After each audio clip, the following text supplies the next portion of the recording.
Okay, great. So, week four, everyone, right? So that means assessments due on a Sunday. Okay? So assessments due on a Sunday. And again, a quick reminder with regards to the assessment, right? We're completing a short film throughout the course of the trimester. And at this stage, we're concentrating on asset creation, story development, stuff like that, right? So we already specified our style. We already have a storyboard in mind. And then we already have some designs that we approved. Okay, and again, if you're unsure in terms of what you're supposed to do, just make sure you have a look at that link. I'll share the link again, and then make sure it's clear in terms of what you need to do. But again, I think for most of you already submitted or shared your stuff in Teams, so it's going to be, it appears to me that you know exactly what you need to accomplish for the first assessment, right? So that's good. Okay, so again, what you're before we have a look at what you have, let's just explore perhaps what you're submitting for week four. So, what are you submitting in assessment one? You're submitting two things, right? First up is you're submitting your 3D files. The reason for that is everyone else will need your 3D files. So, for example, if you don't actually upload your characters, right, or you don't upload your environment, or you didn't upload your props, then we won't have access to that, and this becomes a collaborative project, right? Well, collaborative and individual as well, meaning we need your assets, okay? We need your actual 3D models to continue with the work. So make sure to upload the files, okay? So again, this is almost honest. It's basically, so you're supposed to do it, but the only way I can tell that you've done it is by actually looking at OneDrive and making sure it's there. So you don't have to submit that file inside, as an assessment, meaning you don't actually want to submit the Maya file in, in your assessment tab, right?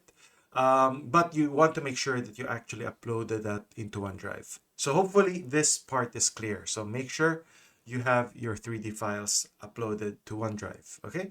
What you are submitting in the assessment though, so in the assessment tab in MyLearn, is a showcase of your work. Okay. So what's the idea behind this?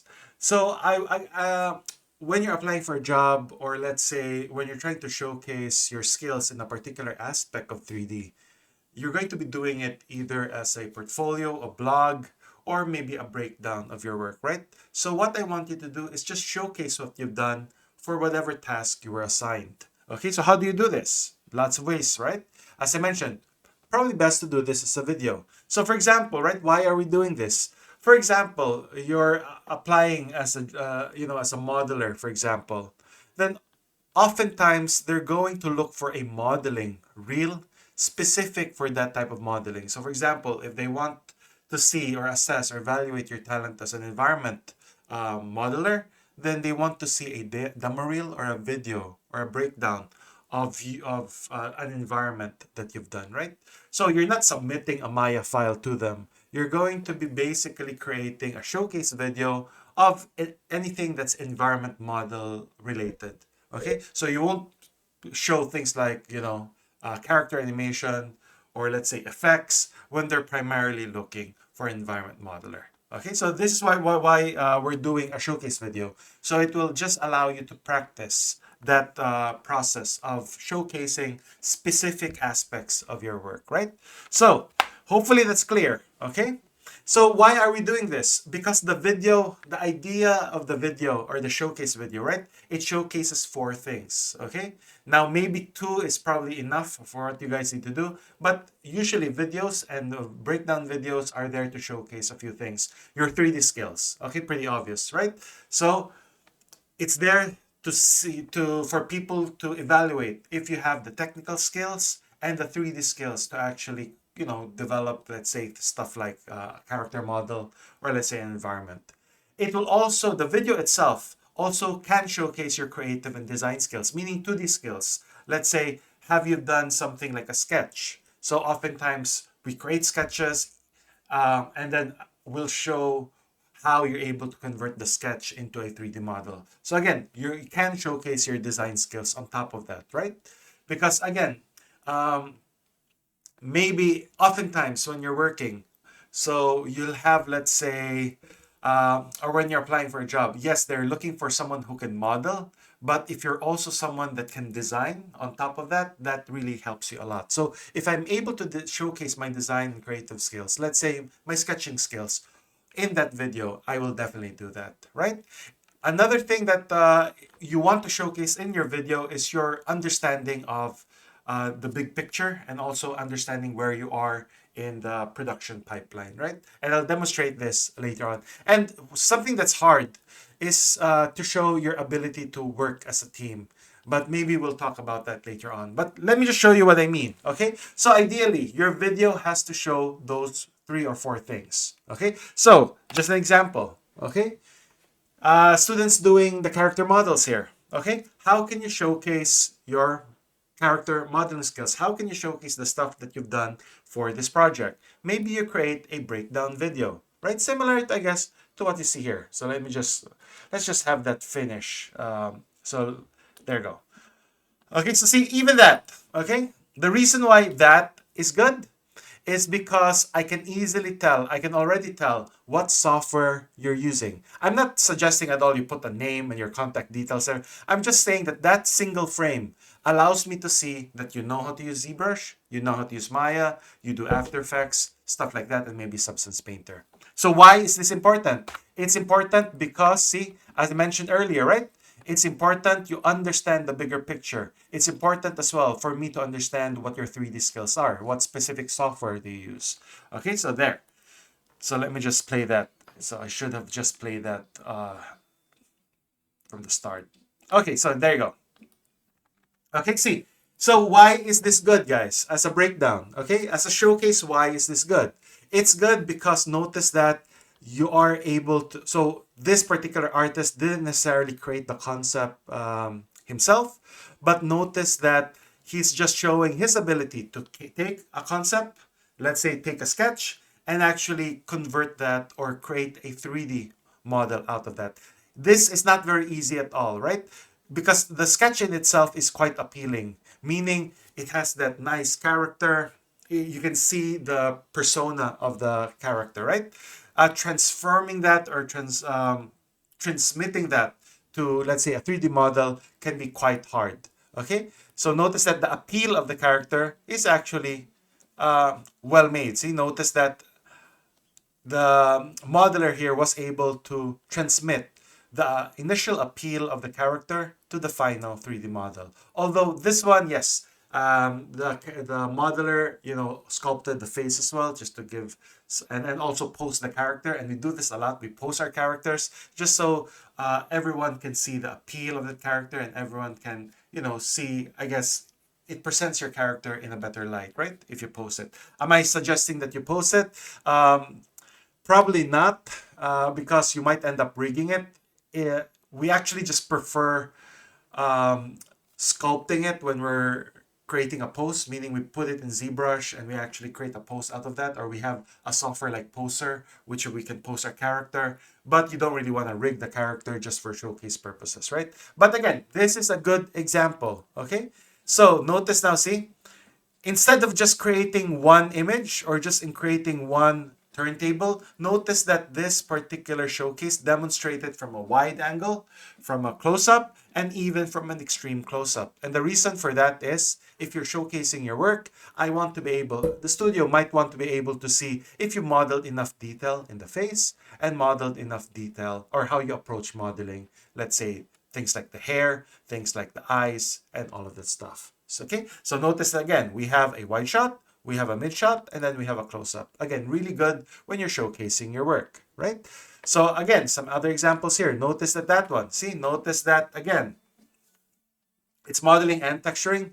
Notice how this particular artist was able to convert or transmit the sketch or transform the sketch into an actual 3D model, right? And notice that the appeal is quite consistent. So the modeler was able to transmit the appeal from the 2D sketch to the 3D model. On top of that, notice what happens here, right? How the video was laid out. You have the sketch here. Notice also that you have the processes, or maybe specific stuff that the artist did, right? It might be sculpting, it might be poly painting, all of that stuff. So see, so a lot of examples there. On top of that, see, notice that there is a software there that's shown. So this tells me that for creating this digital maquette, this artist primarily used ZBrush. Okay, so again, lots of good examples here. So notice, see, the artist even described what she did for this particular model. She used ZBrush and Maya, but at the same time, she modeled all 3D aspects of it and also developed the topology for the model.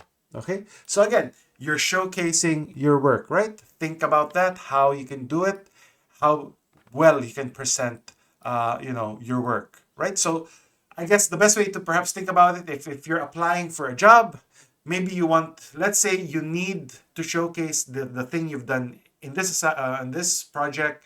You need to showcase that because you're applying for a job as an environment artist, or let's say as a character artist. So how do you do that? How do you showcase that work? See, notice that I like that. That means that on top of the 3D model, this artist also did the topology, and maybe that's retopology or enhancing the topology and also the UV layout. Okay, so hopefully this is clear. And again, see, I could have easily just done that as a 360 video. So a lot of you just do a turntable and that's it. See, notice now that's not even enough if you want to do it at a really good level. See, just combining it with, let's say, a turntable with some close-ups can really help you a lot. Okay, so just take note of that. Okay, similar to, I guess, what you see here. Okay, so let me just see. Let's just evaluate if this video actually I guess, adheres or takes to account the stuff we talked about earlier, right? So, did those videos demonstrate your 3D skills? They did, right? So they showed me what part of the 3D modeling you're familiar with. So you know retopology, you know UV mapping, and then you also know things like using a particular software like ZBrush or Maya. So see, that video allows me to see your 3D skills. Now the design skills as well is there, especially if the same person actually created the sketch, right? If you created the sketch yourself, then I want to showcase that. So maybe I'll put the sketch side by side with my 3D model just to demonstrate that I don't only create 3D models, but I can actually design them as well. Okay? And the bigger understanding of bigger processes or I guess big picture stuff. So again, this is your understanding of topology, understanding things like UVs, understanding where you are in the pipeline, right? Maybe the last one might be tricky, but again, you have ways to do that as well. So maybe I'll show you one more. Okay, so maybe something like this. Okay, notice that, see, that video looks good as well because, as I mentioned, see, notice what happens. I can see that the technical workflow. So there's 3 UV sets, there's 4K maps, and the software being used are Maya or Mudbox or whatever. That might be Quixel. Okay, but notice that the concept, okay, was properly transformed. And on top of that, this is where your understanding of the holistic process will be handy. See, or your understanding of the process will be handy. See, notice that that gives me a pretty good idea that you understand physical base rendering. You understand what normal maps, roughness maps and all of that stuff look like. So that, again, in itself, right? See, this artist didn't have to do that, but that simple breakdown there allowed us to see that, this person knows the industry standard workflows for dealing with these types of assets. Okay, so just an example. See, notice how see, even screenshots of your UVs. I understand that no one's doing textures yet, but again, I'm just saying that even screenshotting your UVs and also maybe creating a breakdown, similar, I guess, to this. See, notice that there's a poly count. If you want to demonstrate that you're able to, see, notice that? I like that. The reason why I like that is it shows me that you understand the importance of topology for certain types of models. So see, you demonstrated topology. You demonstrated your knowledge of using texture maps and all of that stuff, and you broke it down. See, I like that where you actually see the wireframing there. Okay, so again, lots of things. See, even this one. See, notice how that is showcased. And let me just hit play. See? Notice how that one is showcased. See? Notice that it's being break down. See? You don't have to do it, right? So as I mentioned, as a modeler, you can just easily show them a photo of it. And then you might think that's okay, but as I mentioned, right, you're competing with other artists. So notice that if you do it this way, notice how that actually makes things look even better if you animate and demonstrate the breakdown of that asset. Okay, similar to that. Okay, so there you go. Okay, so even for something like that, notice that again, similar stuff. See, notice now that again, demonstrating it using different angles can really help you a lot. Okay, so is that clear in terms of what I mean by, again, demonstrating your work, everyone? Okay, so what you're supposed to do. So that's modeling. Let's talk about other things as well later on. But is it clear what you guys need to submit for assessment one? So just checking with everyone here if it's clear. Okay, so Will, Nisarg, Meg, Jared, Jahi, everyone. Okay, clear what you need to submit, right? Again, I won't tell you how to create your video, okay? It's really you. You really have to think about it. How do you want to, showcase yourself as a designer? Are you demonstrating your design skills on top of your 3D skills? Are you just concentrating on your ability to create, details, all of that stuff, right? So I'm going to leave it up to you guys, okay? So this is where a lot of you will separate yourselves. I can easily tell in terms of how you approach creations of showcase videos, um, how you'll probably end up, again, I can easily tell if you'll perhaps struggle to do it later on when you're applying for a job or when you're applying for, let's say, a project, because as I mentioned, um, um, the students who really want are really keen to work in industry, right? Really, spend time creating those breakdowns and showcasing their work. So hopefully that's clear. Okay, so maybe another example. Okay, maybe so see, I like that. I like the idea of adding that wireframe. If you guys are not familiar, I guess, with adding a wireframe, let me just perhaps set that up. And then let me just open. So let me just have a look at some of your characters here.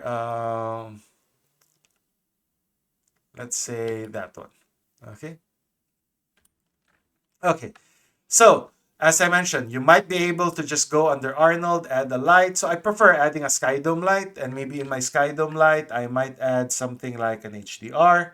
I do prefer an interior HDR, so maybe I'll just look for file, look for an HDR there. Unfortunately, I don't have an HDR. So when I'm showcasing my work, right, I prefer using an HDR. So maybe, again, just to light, Polyhaven.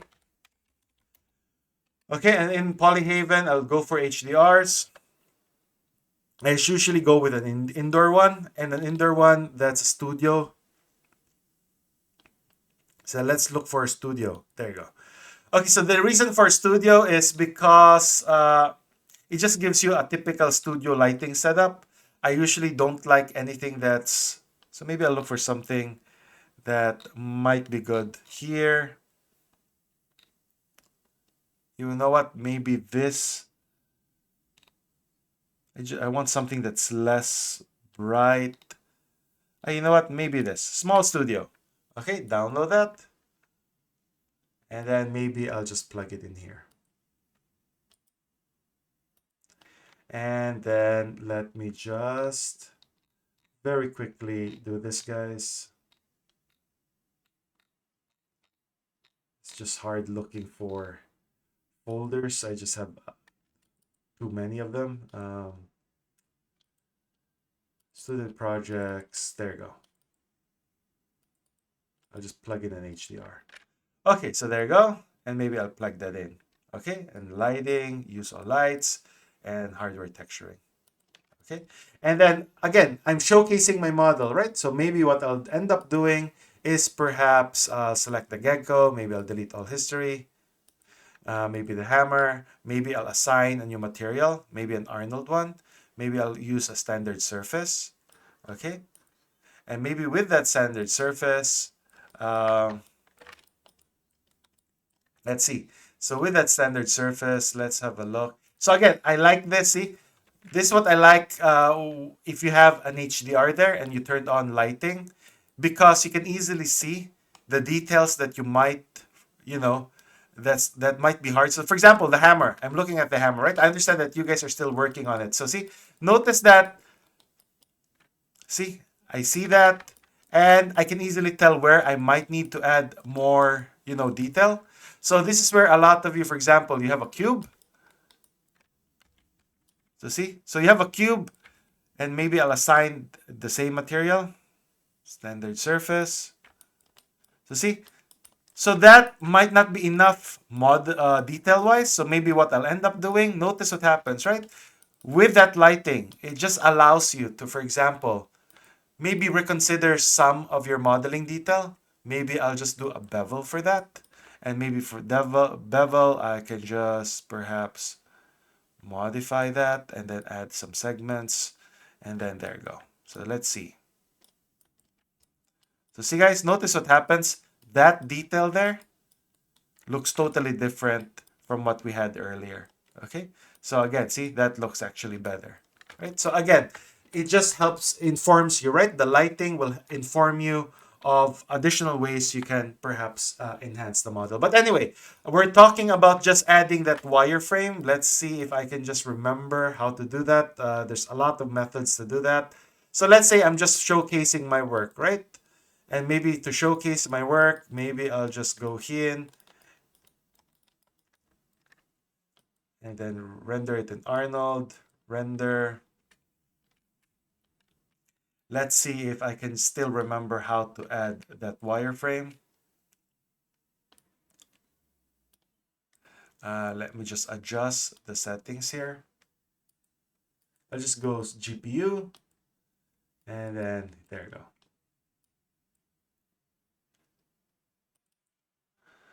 Okay, so let's see. So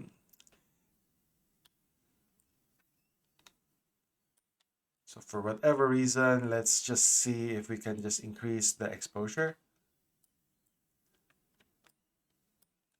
Again, I'm recording on top of that, so this might take some time, but let's see.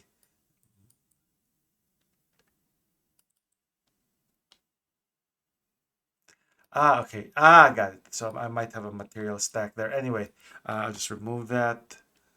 Gecko, Windows, rendering editors, Hypershade, and I'll just create an AI standard surface. This is 2025, so things have changed a little bit. So maybe I'll just assign that standard surface.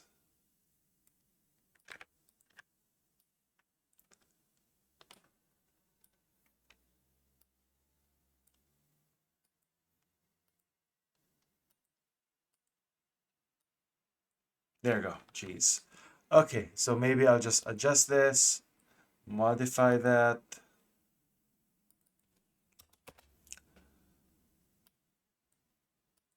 There you go. Okay, and maybe for this, again, I'm just perhaps giving it some roughness. Maybe give it a, there you go. Okay. So what I'm thinking is to perhaps showcase my topology, right? What I can do is perhaps assign it a, let's see, I'll go to Windows. Let's see if I can just do it under base color, everyone. I think there's wireframe here. So AI wireframe.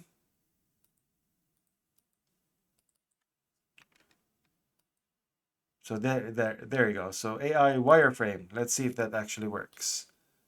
Okay, so I'll just use polygons.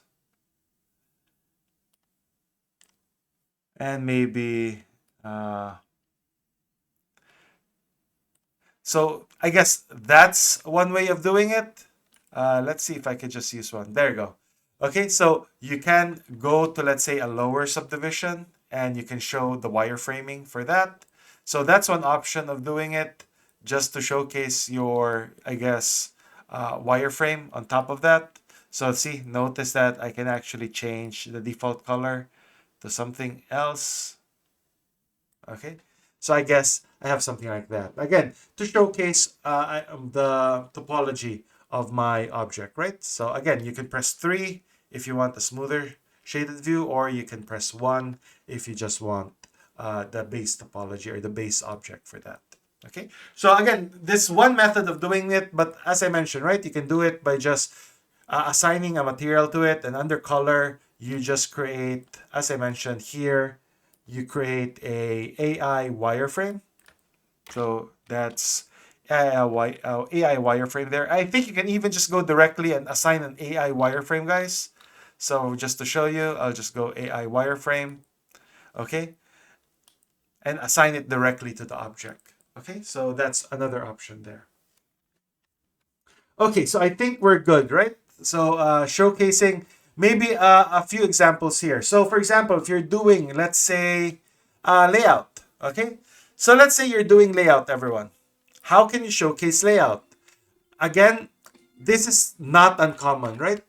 So layout artist, the way you showcase your work as a layout artist, and if it's something you want to do, as I mentioned, layout artists are actually quite in demand, one of the better paying jobs in 3D. But as I mentioned, if you're showcasing your work as a layout artist, see, maybe you'll end up creating something like this. See, notice that I'll show this particular artist showed the storyboard or maybe a shot list in one side, and then showed the layout on the other side. See, again, the idea behind this is, are you able to implement a storyboard?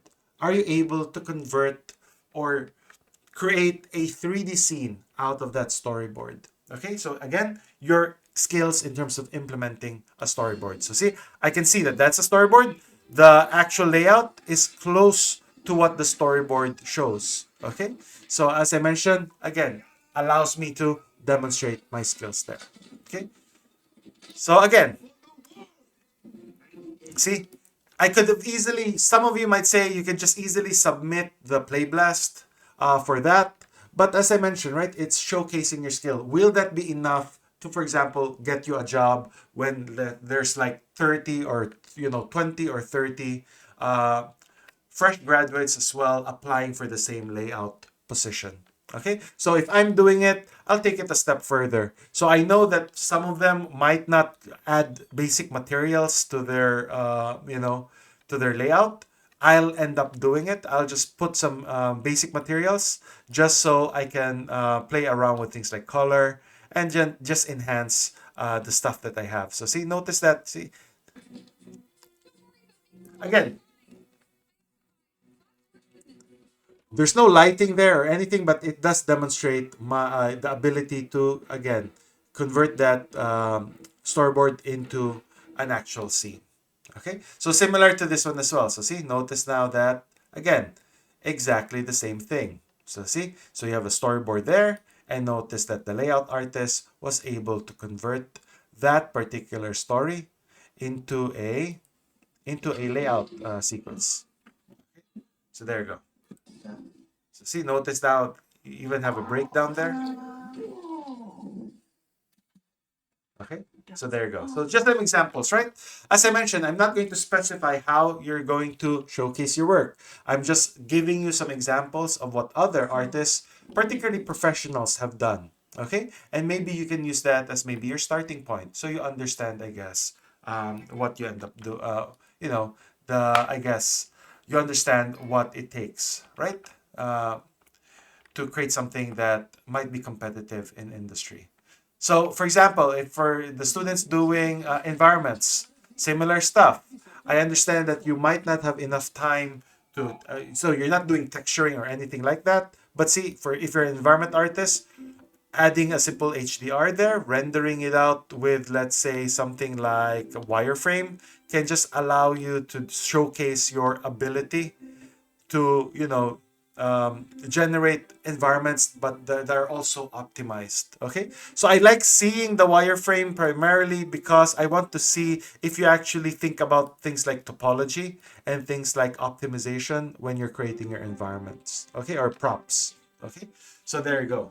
Okay, So when is this important? This is important because, for example, if I look at it and then I see that all of your objects are very high res, like they're really dense, and a lot of them are just downloaded stuff, then obviously that's going to be an issue, right? And not an issue, but again, it basically what you see here is a demonstration of how you work and how you approach environment building or props creation, for example. So think about that when you're submitting your work. Okay, so hopefully that's clear. Okay, I showed you some examples there. There's characters, there's props, there's environments, there's also stories. So again, there's a lot of ways for you to showcase your work. But as I mentioned, what you're submitting is going to be your 3D files, but at the same time, your um, your a showcase of your work, right? So hopefully that's clear. Okay. Okay. So with that said, okay, let's just have a look at where you're at. Okay, just to see where you're at this stage. So let me just have a look at our Teams page. Okay. So again, Teams page. Let's check. Okay, there you go. Okay, so great. So we have Meg stuff there, so that's good. Again, primarily modeling stuff, right? Make sure that, as I mentioned, right, make sure scaling works.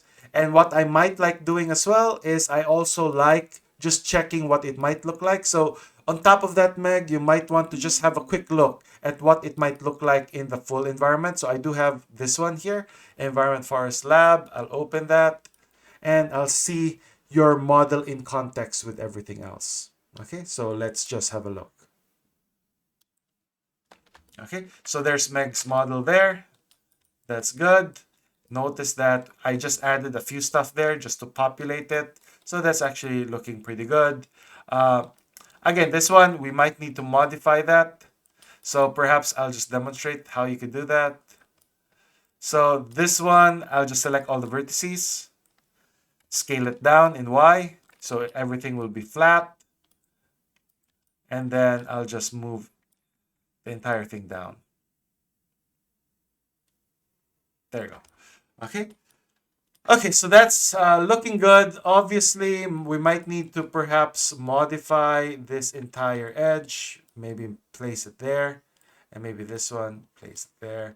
And then we might need to think about how to populate that a bit further.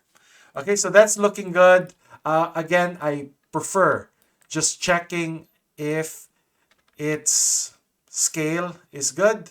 So I normally add, let's say, my blocking gecko, for example. So where is my blocking gecko?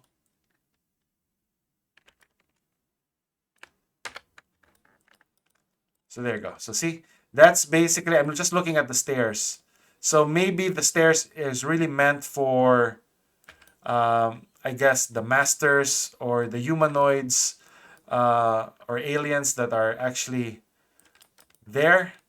And then maybe I'll just create another reference. And then let's have a look at whack, blocking whack.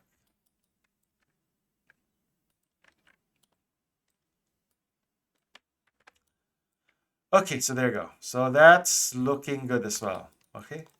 So from a design perspective, I'm assuming that whack actually goes there, perhaps, and the humanoids will probably end up walking.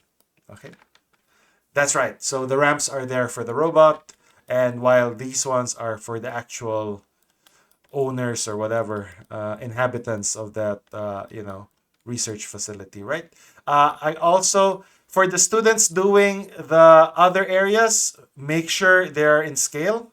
So just to prove my point, so see, I'm looking at it. I want to make sure that, so see, that is actually okay. So maybe if we want to make this smaller, we can. Okay, so if you want to actually make this smaller, we can, but that actually looks okay. Okay, so that's fine. And maybe let's have a look at another bit.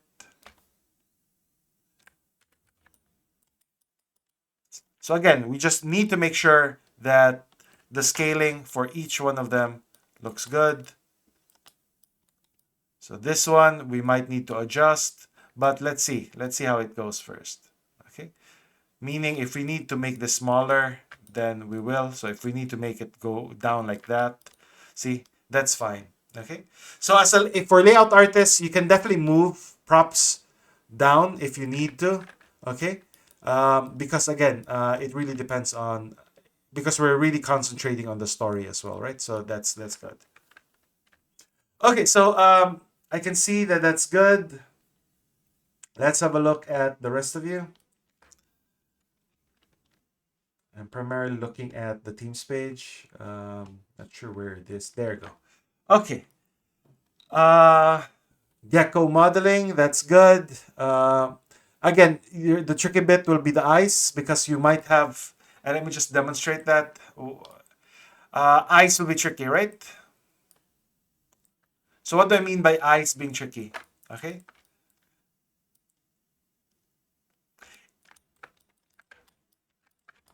So I'm thinking if we have a close up like this, okay, maybe the eyes, just center pivot that. You know what?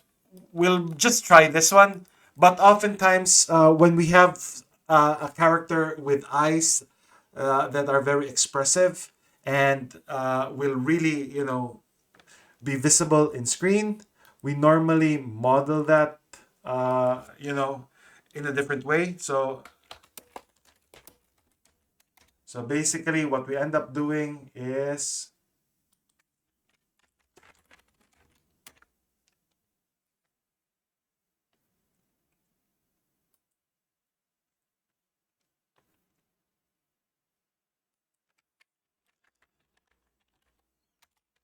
so let me just show you guys.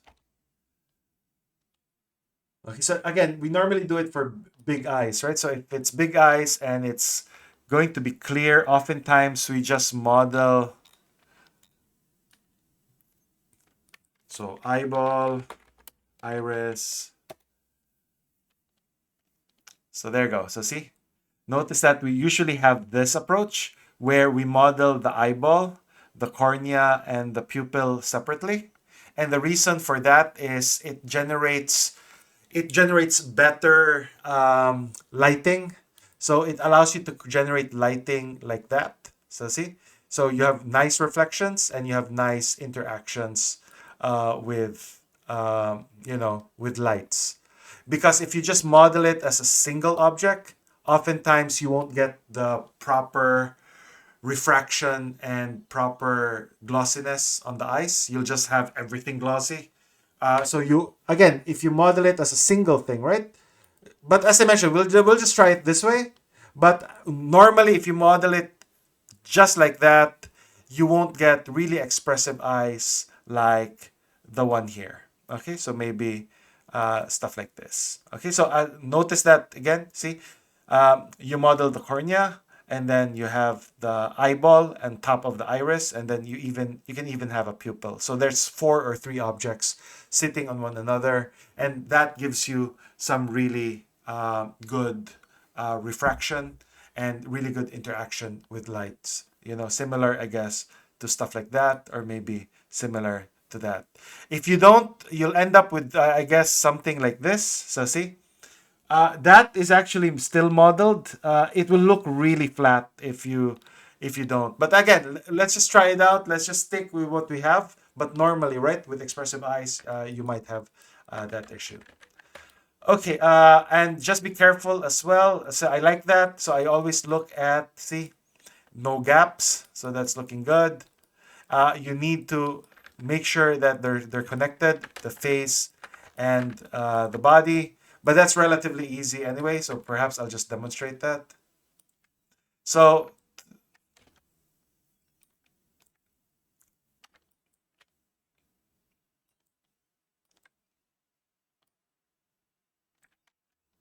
okay.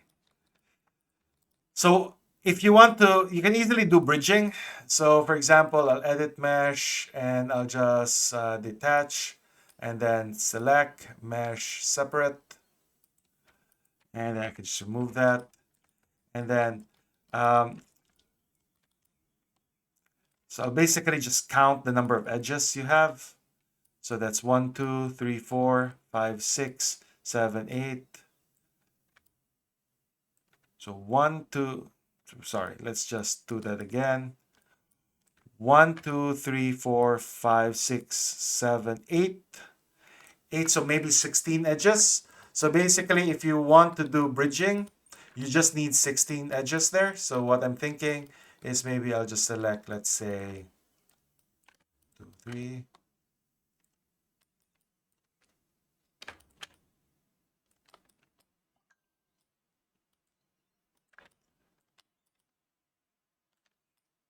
So what I'm saying is I might end up doing something like this if I want to bridge stuff. Um, maybe delete that.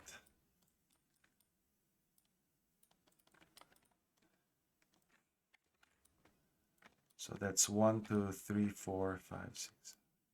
Okay, so I'll try this one.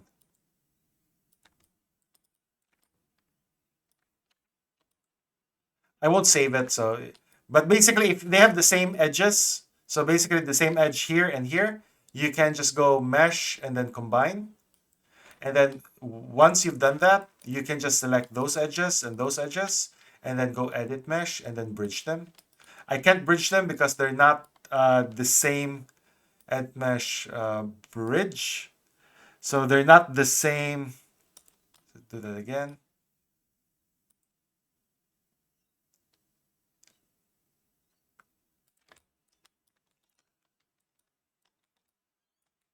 Or perhaps what I can do, let's see if I can just, I'll just do it one at a time, perhaps.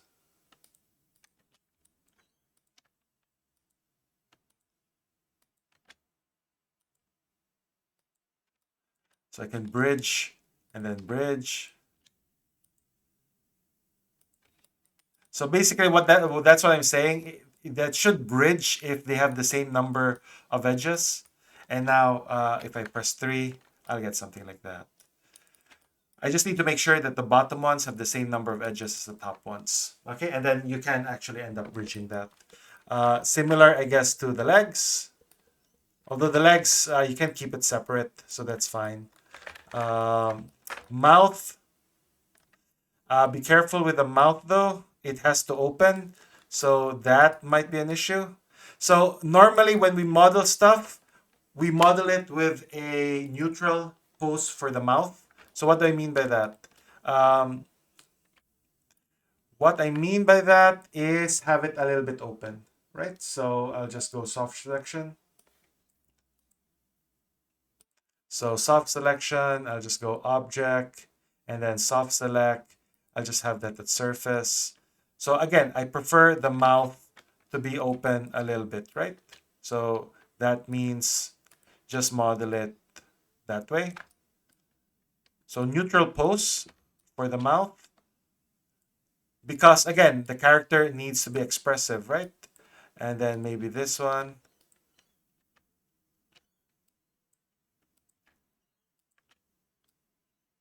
There you go. Okay. So what this means, Jehi, is see, that means that you might need more detail here.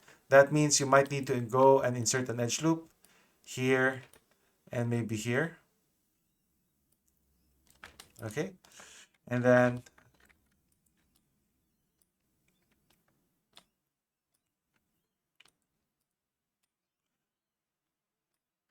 three. There you go. Okay.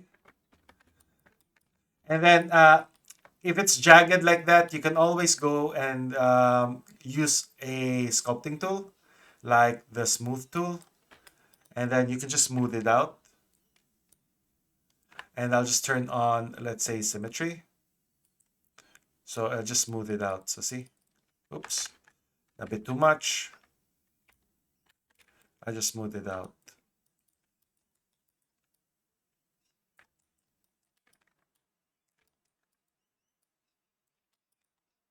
There you go. Okay, so now it's open a little bit. Okay, just be careful here as well. Okay, so there you go.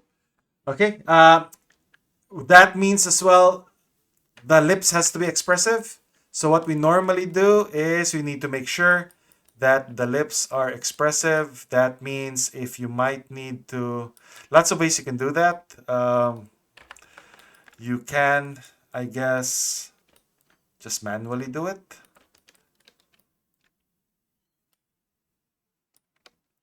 Meaning I can go in.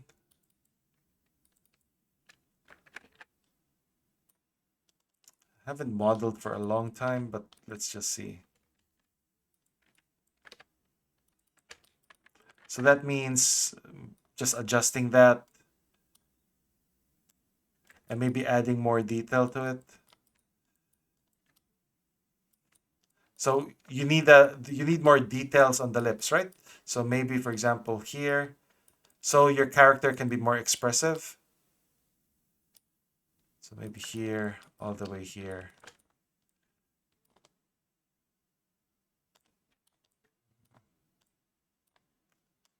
There you go. Okay. And maybe I'll insert another edge loop there. But the idea is you want more expressive lips so that it can actually, smile and do stuff like that. Okay, so that's good. Getting there for the gecko model. I'm not saving it. I'm just demonstrating. Let's have a look at everyone else's work. Let's see. Okay, so that's good. Layout. So will be a lot of work for Will in layout for the students doing layout, primarily because it's a relatively long sequence. But again, you have the ability to move objects around if you feel you need to, because again, the thing is, the ideal scenario is this is highly collaborative, right? But as I mentioned, we don't really have that option because we're not working in the same studio, and at the same time, everyone has their own lives, meaning it's probably hard for you to meet online in a particular day. So what this means is if the layout artist needs to move stuff inside the environment, everyone else will just try and compensate, okay, for that. Because again, we're really stories focused. If we need to adjust the environment or the props to fit the story, that's fine, right? Uh, the important thing is it's really story focused. Okay, so it's not like we have an environment and you, as a story artist, you have to make sure that it fits the environment. It's the other way around. It's story dependent. So let's see what things you move and what things you need to adjust, and then everyone else will probably end up adjusting to those adjustments later on. Okay, so I like that. So this is a good approach for Will. So you're animating the objects, which is good. You don't have to animate the arms and all of that stuff. So, but I do like that those objects are animated, and now you do have the cameras and all of that stuff. Um, just take note though that you have to make sure, because as I mentioned, I guess to the environment artist, right? As I mentioned last week, you don't want too many shots or counter shots where it's showing. So again, as I mentioned, if you have your characters are here, you don't want too many shots like that, or you don't actually want shots like that, because that means we have to create the forest and that area if you have that shot. So we prefer that most of your shots are facing towards the facility. So maybe they interact here, or maybe they interact here. So we don't want maybe the counter shot maybe like that. Okay, but see, we're trying to limit the amount of stuff we're modeling, right? Otherwise, if you have a counter shot or if you have shots that are facing that way, that means you really have to populate that area, right? So that might be an issue. So just to give you guys an example, see? So see, if here, for example, okay, maybe let's place the character here and here, so that if we do, let's say, a two-shot or maybe a close-up, see, it's focusing on that. And then if we do a counter shot, see, the problem is if you do a counter shot, so this is, let's say, a shot of the robot, and this is a counter shot of, let's say, the gecko. Notice now that we have to populate that area now. But let's say if the action takes place, not sure. So maybe what we can do, I guess, a tip for Will, maybe what you can do is, what you can do perhaps is, see, I can duplicate that. I can just move that around here. And the idea behind that is we're trying to limit the amount of stuff we're modeling. So for example, if you have something big here, just an example, right? If you have something big there, okay? If we need to do a counter shot, notice now that that actually blocks your viewport. So there you go. So see, that at least blocks it. So we don't have to deal with, creating a really extensive, expansive forest there. So if we have, let's say, a counter shot, so see, that's our shot, and then we have a counter shot like that. That's fine because now most of them are being blocked by those two objects there. Okay, so just some tips, right? So in terms of how you can approach, I guess, your layout. Okay, so again, try to limit the amount of shots that are actually facing away from the facility because we don't have enough objects there. So again, just some tips. So that goes with everyone else, right? So if you're a layout artist, so the layout artists here are Will, Sophia, and I think that's Jiyoung. Okay, limit. Again, we don't have unlimited resources. We don't have enough time to recreate the entire environment there. So if you can just limit your story or limit your shots, primarily focusing on that area, that will be good. Okay. Otherwise, we might consider. So what do I mean? Otherwise, we might just consider adding another. Maybe it's surrounded by some sort of natural terrain. So we might end up considering that. There you go. So at least if it's made up of an entire, so there's a terrain there. If we do, let's say, a counter shot. So here, there's a shot there, and then there's another shot here. So that's at least covered by the terrain. So that's an option for us. Okay. So I'll leave it, I'll just, again, a quick note for the students doing layout. Okay. If it's too much work for layout, what you can do is I will let you just talk to one another. If you prefer, let's say Sophia does, but Sophia's coming up with her own. Sophia does, let's say, 1/3 of it. Let's say shot 1 to 10. And then Jiyoung does shot 11 to 20. And then Will can do shot 21 to 30. Okay, so at least it's, at least you don't have to deal with the entire story. But again, there's collaboration there. So I leave it up to you guys. Okay, so you either complete the entire thing by yourself, or you can just collaborate and perhaps, specify which parts you do and which parts the other students will do. Okay, so hopefully that's clear. Okay, so let's just have a look at, I think characters, environments are good as well. So populating it. So I think we're fine. What I'll do is I'll just open it up to questions that you might have at this stage. Anyone with any questions or any concerns?